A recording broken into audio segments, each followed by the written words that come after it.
আসসালামু আলাইকুম এভরিওয়ান। বন্ধুরা, কি অবস্থা সবার? যে যেখান থেকে আজকের ভিডিওটা প্লে করছেন, আপনাদের সবাইকে অসংখ্য অসংখ্য ধন্যবাদ। ঢাবি শিক্ষার্থীর উপর পুলিশি হামলার প্রতিবাদে শাহবাগ থানার সামনে অবস্থান কর্মসূচি। এটা ঢাকা ভার্সিটির স্টুডেন্টরা শাহবাগ থানার সামনে তারা একটা কর্মসূচি দিছে। ঢাবি শিক্ষার্থীর উপর পুলিশি হামলার প্রতিবাদে শাহবাগ থানার সামনে অবস্থান কর্মসূচি। সকল ছাত্রছাত্রী শাহবাগ থানার সামনে এসে উপস্থিত হয়েছে, জড়ো হয়েছে। ঢাকা বিশ্ববিদ্যালয়ের এক শিক্ষার্থীর উপর পুলিশি হামলার প্রতিবাদে রাজধানীর শাহবাগ থানার সামনে অবস্থান কর্মসূচি পালন করা হয়েছে।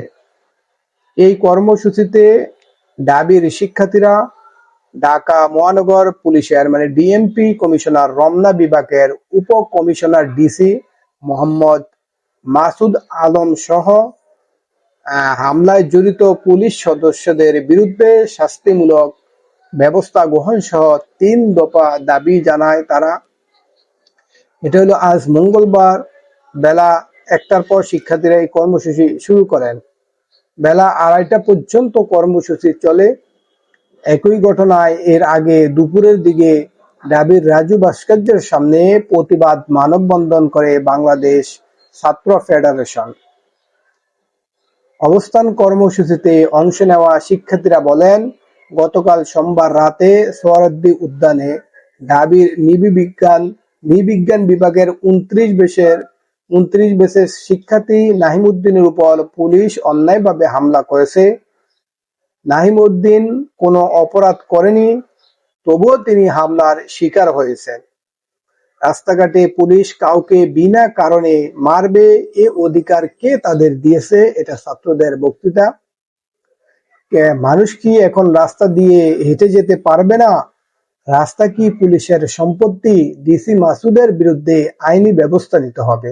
এটি এই সকল দাবিগুলা, এই সকল কথাবার্তাগুলা ছাত্ররা বলতেছে শাহবাগ থানার সামনে গিয়ে। তারা কর্মসূচিতে শিক্ষার্থীরা ৩ দফা দাবি জানান। দাবিগুলো হলো, ডিসি মাসুদ সহ হামলায় অংশ নেওয়া প্রত্যেক পুলিশের বিরুদ্ধে শাস্তিমূলক ব্যবস্থা নিতে হবে। ক্যাম্পাস এলাকার ভেতরে বাইরে সব প্রকার অযাচিত পুলিশিং বন্ধ করতে হবে। বিশ্ববিদ্যালয়ের সব শিক্ষার্থীরা সার্বক্ষণিক নিরাপত্তা ও মানবাধিকার নিশ্চিত করতে হবে। এছাড়া গতকাল রাতে ঢাকা বিশ্ববিদ্যালয়ের এই শিক্ষার্থীর উপর পুলিশি হামলার প্রতিবাদ জানিয়ে আজ দুপুর রাজু ভাস্কর্যের সামনে বাংলাদেশ ছাত্র ফেডারেশনের ঢাকা বিশ্ববিদ্যালয় শাখার উদ্যোগে একটি মানববন্ধন অনুষ্ঠিত হয়।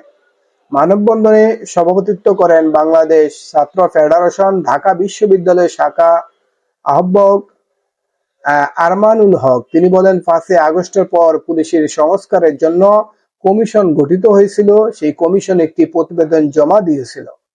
এর মধ্যে শুধু পোশাক বদলানোর কাজটা করা হয়, এটি বাদে আর কোনো পরিবর্তন তারা দেখেননি।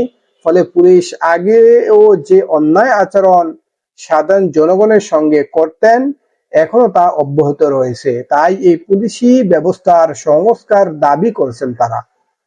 মানববন্ধনে ছাত্র ফেডারেশন ঢাকা বিশ্ববিদ্যালয় শাখার সদস্য অর্ক বড়ুয়া বলেন, আমরা যদি পরিসংখ্যান ঘাঁটি তাহলে দেখব যে দেশে তার নাগরিকেরা স্বাধীনভাবে চলাফেরা করতে পারে না, খোলা মাঠ থাকে না, আড্ডা দেওয়ার জায়গা অভাব থাকে, সে দেশে অপরাধ প্রবণতা অনেক বেশি হয়। এটা আসলেই বাস্তব। এ অবস্থায় বাংলাদেশে সাধারণ নাগরিকদের অবাধ চলাফেরার উপর পুলিশি খবরদারি দেশের জন্য ভালো কিছু আনবে না।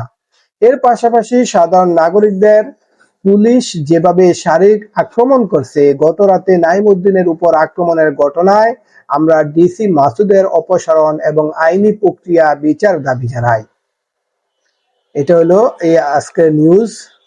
হ্যাঁ, ঢাকা শিক্ষার্থীর উপর ঢাকা বিশ্ববিদ্যালয়ের শিক্ষার্থীর উপর আমরা দেখছি ভিডিওতে, আমরা সবাই দেখছি যে তাকে এক পুলিশ কর্মকর্তা কিভাবে পিছনের দিক থেকে যেভাবে বাড়ি দিয়ে টান দিয়ে ধরছে পিছনের দিকে। আসলে এটা ন্যাক্কারজনক ঘটনা।